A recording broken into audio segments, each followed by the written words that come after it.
Kali ini kita akan membahas mapel Quran Hadis kelas 9 bab 4 di semester 2, yaitu menempatkan bacaan gharib dalam Al-Quran, membentuk sikap cermat, imalah, ismam, tashil, nakal, dan mat atau qasar.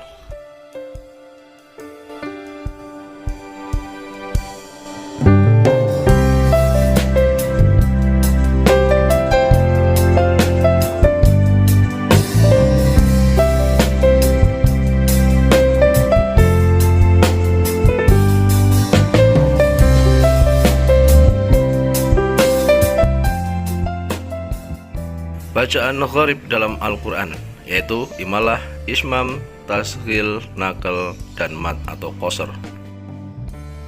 Pengertian gharib dalam mempelajari Al-Quran, kadang kita menjumpai bacaan-bacaan yang tidak sesuai dengan kaidah bunyi atau dalam ilmu aswat. Bacaan-bacaan tersebut dikenal dengan istilah gharib. Gharib merupakan isim sifat dari kata gharaba yaghribu yang artinya tersembunyi atau samar. Menurut ulama qura, gharib artinya sesuatu yang perlu penjelasan khusus karena samarnya pembahasan atau karena rumitnya permasalahan, baik dari segi huruf, lafal, arti, maupun pemahaman yang terdapat dalam Al-Quran. Adapun bacaan gharib yang akan kita kaji pada bab ini antara lain imalah, ismam, tashil, nakal, dan mat atau qasar.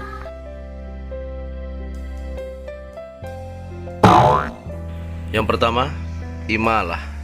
Apa itu imalah? Secara bahasa berasal dari lafal amala yamilu imalatan yang artinya condong atau miring. Secara istilah, imalah adalah 1. Mencondongkan bacaan harokat fathah pada harokat kasroh sekitar 2/3-nya. Yang kedua, memiringkan bacaan fathah ke arah bacaan kasroh atau memiringkan bacaan alif ke arah ya. Menurut Imam Hafiz, bacaan imalah dalam Al-Quran hanya ada satu, yaitu dalam Quran surat Hud ayat 41 juz 12. Pada pertengahan ayat tersebut terdapat lafal majroha yang dibaca imalah menjadi majreha. Wa qala irkabu fiha bismillahi majreha wa mursaha inna rabbi laghafurur rahim.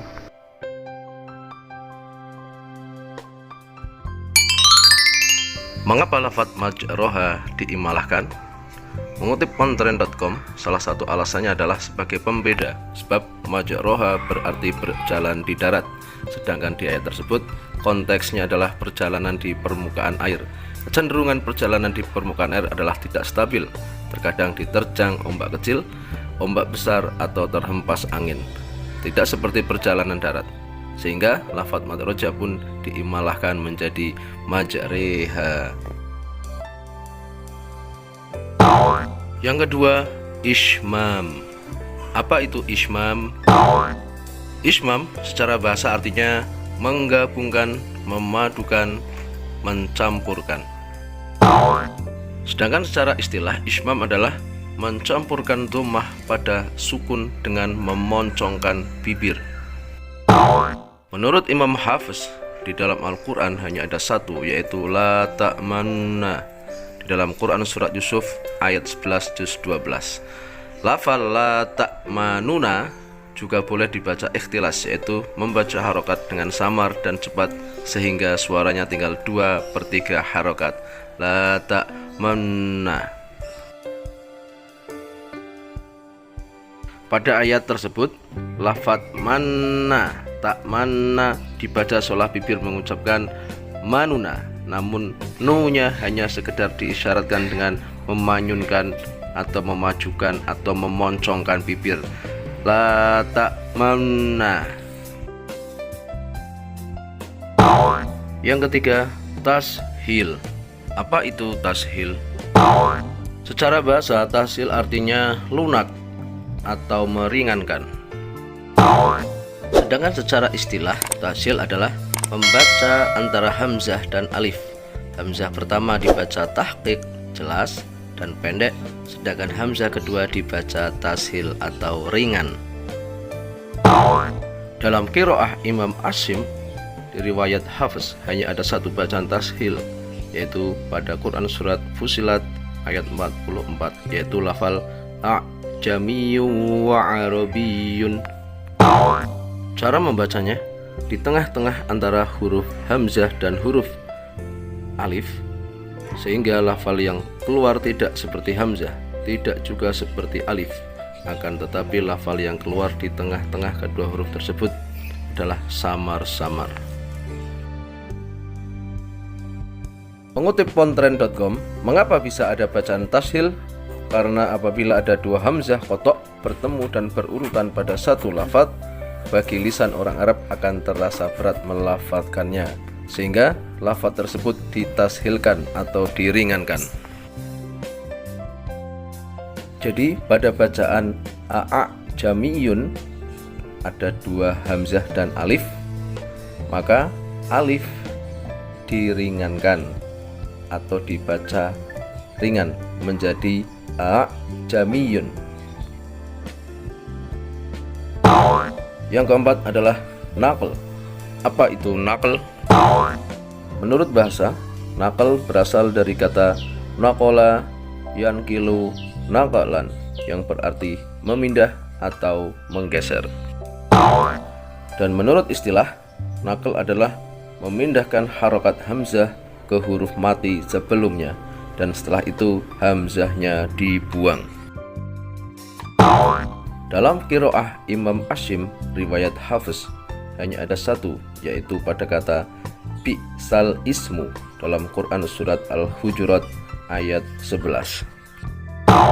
Cara membacanya, lafadz bi'sal ismu selanjutnya dibaca naql dengan bi'salismu, yakni memindahkan harokat alif kasroh pada huruf lam yang mati.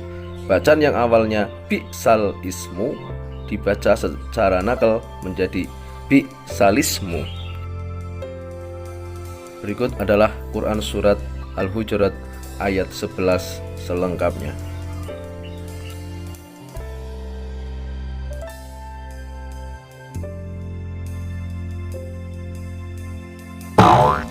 Dan yang kelima adalah mad atau qasr. Hukum mad. Menurut bahasa, mad adalah memanjangkan dan menambah.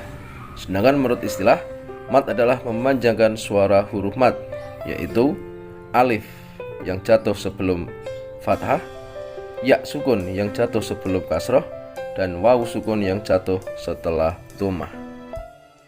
Hukum bacaan mad dibagi menjadi dua, yaitu yang pertama ada mad asli, antara lain mad tabi'i harfi, mad iwad, mad tamkin, mad badal, dan mad silah qasirah. Kemudian yang kedua ada mad far'i, antara lain 1. Mad wajib mutasil, 2. Mad jaiz munfasil, 3. Mad silah tawilah, 4. Mad arid lisukun, 5. Mad layin, 6. Mad lazim mukhaffaf kilmi, 7. Mad lazim musaqqal kilmi, 8. Mad lazim mukhaffaf harfi, 9. Mad lazim musaqqal harfi, dan 10. Mad farqi. Panjang bacaan mad. Cara membaca mad. Yang pertama, al-qasr. Huruf mad dibaca panjang satu alif atau dua ketukan atau harokat. Yang kedua, al-tawassut, yaitu huruf mad dibaca panjang 1,5 alif atau 3 ketukan atau harokat. Yang ketiga, at-tul, yaitu huruf mad dibaca panjang 2,5 alif atau 5 ketukan atau harokat, atau 3 alif atau 6 ketukan. Bacaan qasr. Qasr yaitu memendekkan bacaan Al-Quran yang semula dipanjangkan. Dibagi menjadi dua. Yang pertama, sofrun mustatirun, yaitu tanda lingkaran yang tertulis pada lafal yang dikosorkan.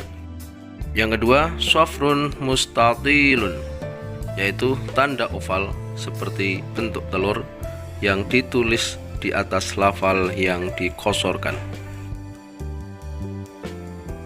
Berikut adalah contoh qasar sofrun mustatirun.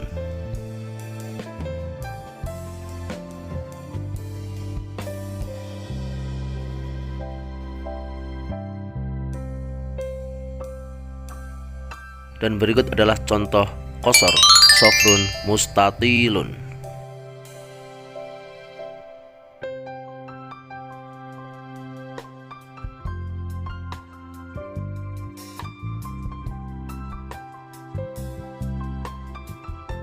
Untuk catatan, perlu diketahui tidak semua bacaan qasar mempunyai tanda seperti yang disebutkan di atas. Masih banyak lagi bacaan qasar dalam Al-Quran sebagai mana bacaan yang lazim digunakan Imam Hafiz seperti berikut.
Demikian pembahasan kita di bab keempat, yaitu tentang qorib, bacaan qorib di dalam Al-Quran, Mapel Quran Hadis kelas 9. Semoga bermanfaat. Wassalamualaikum warahmatullahi wabarakatuh.